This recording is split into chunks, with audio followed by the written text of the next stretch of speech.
Hey all, today I am in Palm Springs, California, and I had the opportunity to drive the 2025 Hyundai Ioniq 5. And so what I wanted to do is just a quick tech check. I'm currently behind the wheel of an XRT trim, so there are some things on the limited trim that are not available on this model, but for the most part, this pretty much has all of the really cool technology you could possibly want. So let's take a closer look at this week's car du jour, the 2025 Hyundai Ioniq 5. First up, I will say this right here is not new. You still have this large swath of screenage, and you have a 12.3-inch display here and a 12.3-inch display here. So you have some really nice, digitality to the tech-forward nature of this vehicle.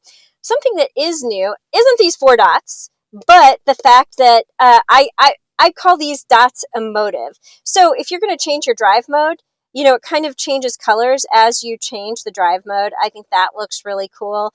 And then also, since we are in the XRT trim, if you hit the terrain mode, you can see that it kind of gives you a little bit of an emotive clue here that you are going through some different terrain controls. So I like the fact that you have some colors here, and I will point out that when you put the vehicle in reverse, it also changes to red. So I don't know. I like the fact that you have some color changes and some visual cues here on these four dots. Now, in case you didn't notice, these four dots in Morse code are actually an H. All right, well, since you kind of saw it, let's talk a little bit about the camera. So obviously, when you put the vehicle in reverse, your camera is going to turn on, and this is really high def, clear. It's a nice camera view, nice camera angle. And when you put it into drive, so I just put it into drive, this will stay on, and then the camera switches to your, you've got your around view. So, neutral, park.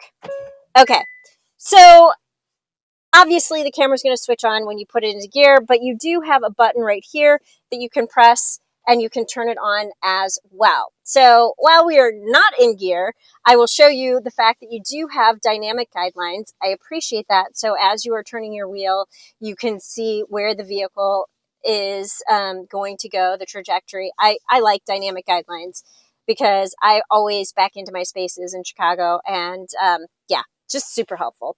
But in addition to your dynamic guidelines, when you are in gear, those will show up. You have the ability to kind of change your camera angles a little bit. So this right here is popped out of a camera that is kind of below your side mirror. So it's giving you a really good view of what is right beside you, so you don't curb your wheels when you're parallel parking, that kind of thing.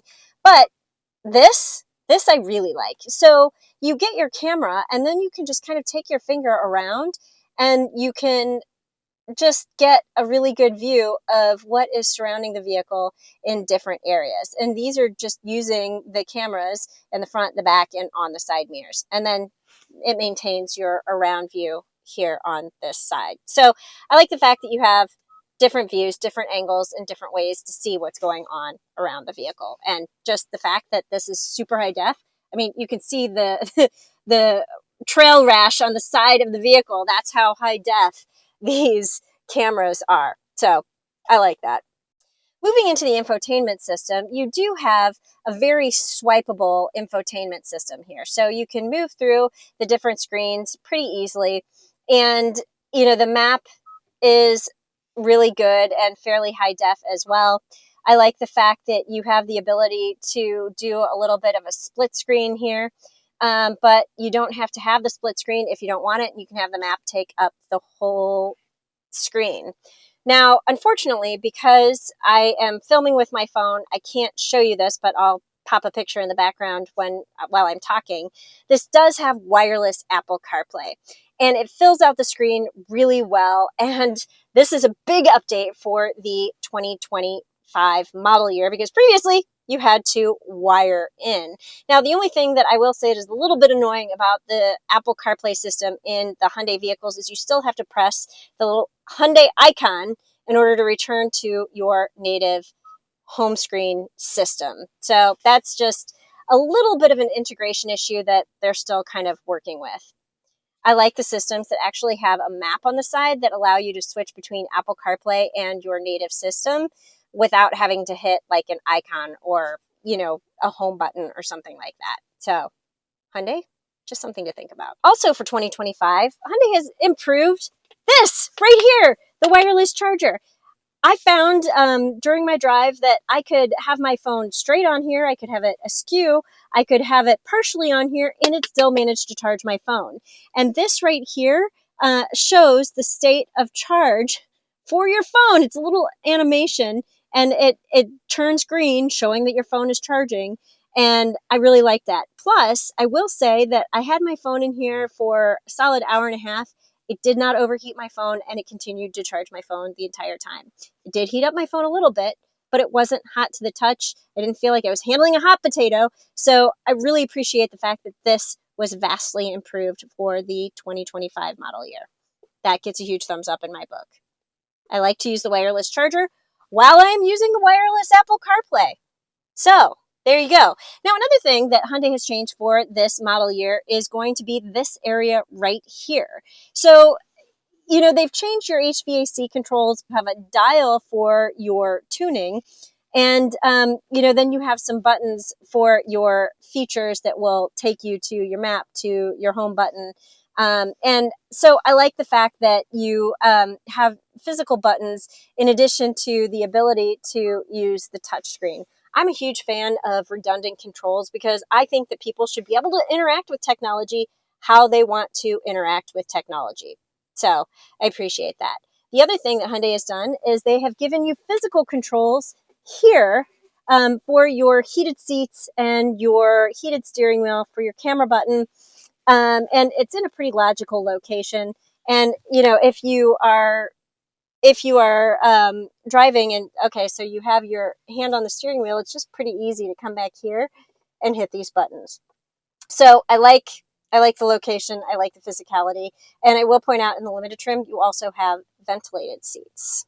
Now, this is not a tech feature. This is actually a pretty low tech thing, but something that I really like and appreciate on the Hyundai Ioniq 5 is the fact that this center console is movable. So you have like a little lever right here, and when you press it up, you can move the entire center console forward on a slide or backward. So if you move it forward and you're in a far forward driving position, you can actually rest your elbow on the armrest. What a novel concept. I never get to rest my elbow on an armrest. But if you wanted to put something on the floor right here, you could just move it back and that opens up the space. So I like the flexibility of how this cockpit is set up. And I just like the overall openness and airiness to all of it. Moving into the back seat of the Hyundai Ioniq 5, I have to be honest with you, there is not a lot of technology back here. But I did want to sit back here to show you that there is a lot of space. I think that Hyundai has done a great job like expanding the interior of the cabin, and that's not new for 2025. This is going to be on your 2024 model, but I just felt like I needed to point this out because I think this is a huge selling point for this vehicle. The wheelbase for the Hyundai Ioniq 5 is actually 4 inches longer than the Hyundai Palisade, and that just means you have a bigger interior cabin area to deal with, and I think it really shows. So I'm about 5 feet tall. I weigh about 100 pounds, 95 pounds. And there's a lot of space back here. So you're going to be able to fit taller adults comfortably in this space. And I mean, low tech, but it gets a thumbs up for me. And I will point out, you also have air vents right here.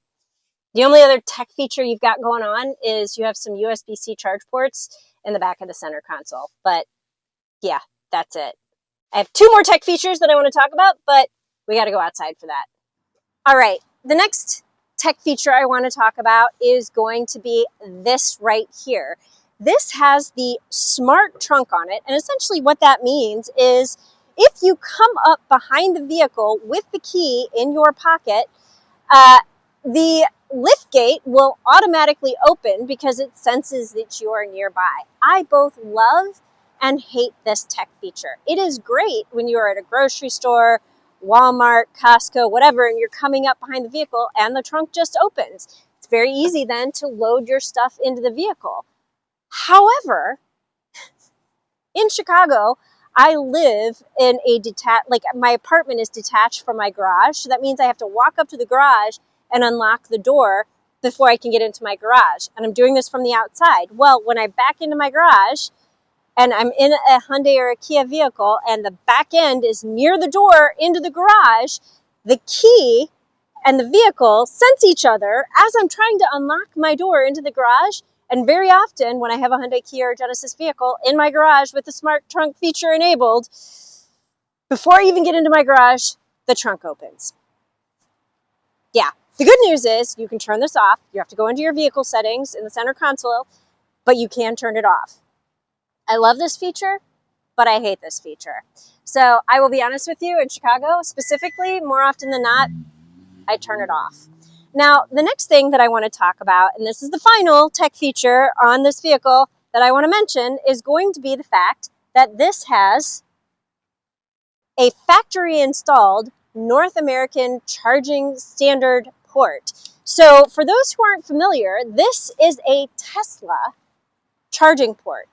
Most manufacturers in the United States have opted to go the route of the NACS standard so that it opens up the availability of chargers and then reduces range anxiety for people who own electric vehicles. So this is the very first factory installed NACS port on a car in the United States that is not a Tesla. This is a big deal.